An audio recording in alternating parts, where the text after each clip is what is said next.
दूर एक देश में एक राजकुमार रहता था। उसके पास हजारों करोड़ों की संपत्ति थी।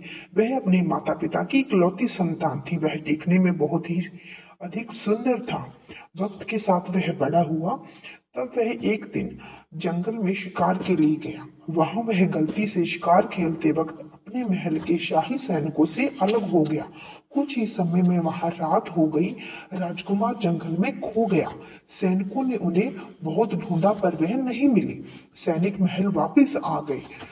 महाराजा को जब यह बात पता चली तो वह राजकुमार को स्वयं ढूंढने के लिए चल पड़े अपने सैनिकों के साथ। महारानी काफी परेशान थी।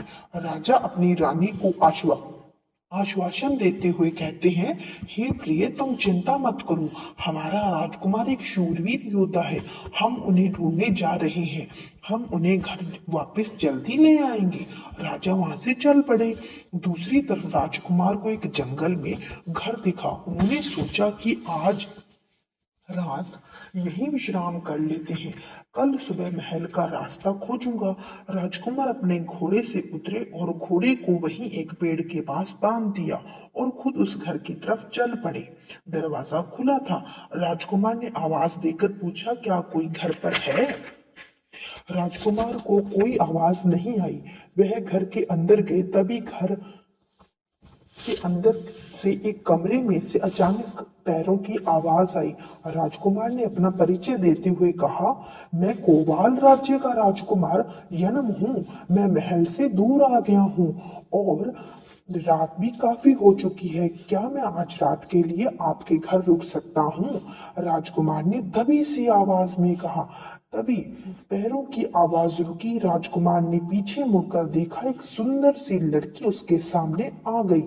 उसके सुंदर लंबे बाल, जो कि खिड़की खुली होने से आ रही हवा से लहरा रहे थे।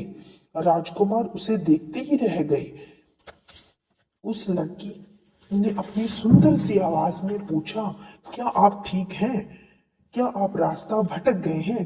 राजकुमार ने कहा, हाँ, मैं ठीक हूँ। मैं रास्ता भटक गया हूँ। क्या मैं आज रात के लिए आपके यहाँ रुक सकता हूँ? लड़की ने कहा, हाँ ठीक है। लड़की ने कहा, क्या आपको भूख लगी है? मैं आपके लिए कुछ खाने को ले आती हूँ। राजकुमार ने कहा, हाँ भूख तो लगी है, अगर खाने को कुछ मिल जाए तो। लड़की रसोई की तरफ चली गई और राजकुमार के लिए खाना लेकर आई। राजकुमार को खाना दिया और राजकुमार ने खाना खा लिया। तभी राजकुमार और उस लड़की के बीच में बातचीत शुरू हुई। राजकुमार पूछते हैं, तुम कौन हो और इतने बड़े जंगल में क्या तुम अकेली रहती हो? तुम्हें डर नहीं लगता? और तुम्हारा क्या नाम है? लड़की कहती है, हाँ मैं यहाँ अकेली रहती हूँ, मुझे डर नहीं लगता। प्रकृति से कैसा डरना? राजकुमार कहता है, यहाँ पर जंगली जानवरों का खतरा है। लड़की कहती है, नहीं, मुझे फर्क नहीं पड़ता और मेरा नाम सेल्वी है। मुझे मेरे माता पिता ने 8 वर्ष की आयु में यही छोड़ दिया था क्योंकि मैं एक लड़की हूँ। राजकुमार ओ सुनकर काफी अफसोस हुआ।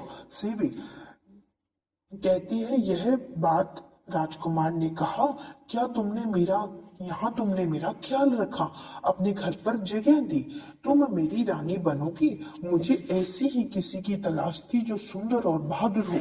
लड़की ने कहा, राजकुमार की तरफ देखकर, राजकुमार यनम, मैं तो एक गरीब लड़की हूँ, मैं भला कैसे अपनी आपकी रानी बन सकती हूँ? राजकुमार ने कहा, सेविल की तरफ बढ़ते हुए कदमों से कहा, नहीं, तुम ही मेरी रानी बनोगी।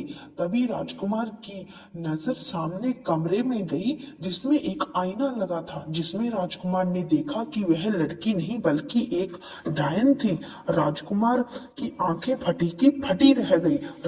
परंतु राजकुमार ने कोई ऐसी प्रतिक्रिया नहीं दी जिससे उस डायन को कोई शक हो। राजकुमार चुप हो गए और कहने लगे, सेविल, क्या मुझे बिस्तर मिलेगा? मैं सुबह से निकला हूँ, मुझे नींद आ रही है। सेविल ने कहा, हाँ राजकुमार, क्यों नहीं। डायन ने उसे बिस्तर बनाकर दिया। राजकुमार लेट गए और सोने का अभिनय भी किया। डायन सेविल भी वहां से चली गई और अपने कमरे में जाकर खुद से ही बातें करती है कि आज तो मजा आ गया, इस राजकुमार को नहीं मारूंगी और ना ही खाऊंगी। मैं तो इसके महल की रानी बनकर वहां जाकर बहुत से इंसानों को खाऊंगी। आज आज अपनी भूख पर काबू रख लेती हूँ। वह बहुत ही खुश थी और हंस हंस कर यह बात कह रही थी। राजकुमार उसके कमरे में जाते ही उसके पीछे गई और छुपकर उसकी सारी बातें सुन ली। राजकुमार बहुत बहादुर था, वह घबराया नहीं और वह चुपचाप वापस आकर अपने बिस्तर पर लेट गया।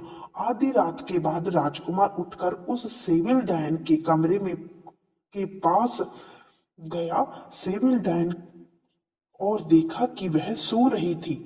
उसने सोचा कि यहाँ से भागने का यह सही समय है। उसने धीरे से घर का दरवाजा खोला और दबे पांव से अपने घोड़े की तरफ बढ़ने लगा।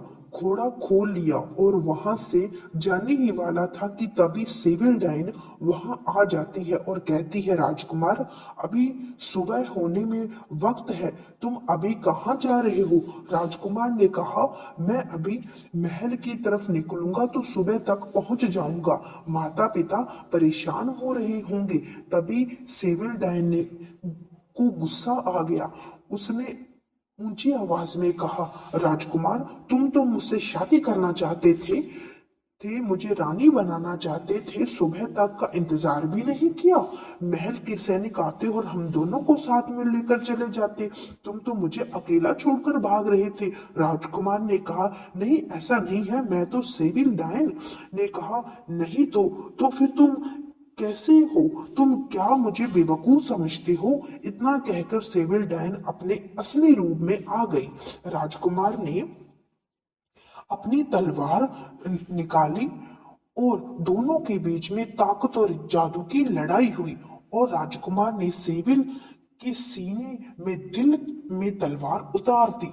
डायन ने कहा, ऐ सुंदर राजकुमार, तूने मुझे धोखा दिया। जा, मैं तुझे श्राप देती हूँ, जो भी लड़की तेरे साथ तेरी रानी बनने के लिए तैयार होगी वह बदसूरत हो जाएगी, बिल्कुल मेरी तरह। इतना कहकर जख्मी डायन सेविल वहां से गायब हो गई और उसका घर भी। राजकुमार भी थक चुका था। थोड़ी दूर घोड़ा चलाने के बाद उसे अपने पिता महाराजा और उसके साथ सैनिक नजर आए। वह महल चले गए। वक्त बीत गया करीबन 2 महीनों का। राजकुमार के लिए एक सुंदर राजकुमारी का रिश्ता आया। जिस दिन राजकुमारी और राजकुमार की शादी थी, फेरे करते वक्त सुंदर राजकुमारी एक बदसूरत बुढ़िया के रूप में बदल गई। वहां बैठे सभी लोग डर गए। जैसे ही राजकुमार ने राजकुमारी का हाथ छोड़ा, वह फिर से राजकुमारी बन गई। यह देख इस रिश्ते को तोड़ दिया गया। ऐसा फिर 10 दिनों बाद हुआ। दोबारा ऐसा होने पर राज्य को यह बात पता चल गई कि राजकुमार ही श्रापित हैं और जो भी लड़की उनसे शादी की कोशिश करती है वह बदसूरत हो जाती है। वक्त बीत गया। यह बात आग की तरह आसपास के राज्यों में फैल गई। राजकुमार, राजा, रानी सब लोग परेशान थे। कुछ समय बाद एक दिन फिर से राजकुमार आखेट खेलने के लिए जंगल में गए। राजकुमार ने जैसे ही एक भालू को देखा तो उसे तीर मार दिया। भालू बेहोश हो गया। राजकुमार उसके पास गए और देखा कि वह भालू दर्द से तड़प रहा था। राजकुमार ने उस पर दया दिखाई और डरते हुए उसकी पीठ से तीर निकाल दिया और तड़पते हुए भालू को सहलाया ताकि उसे थोड़ा दर्द कम हो। उसको छूते ही वह एक सुंदर कन्या के रूप में बदल गया। वह सुंदर कन्या खड़ी हो गई। वह एक परी जैसी सुंदर थी। राजकुमार ने पूछा, आप कौन हैं? तो उसे सुंदर स्त्री ने कहा, मैं प्रकृति हूँ।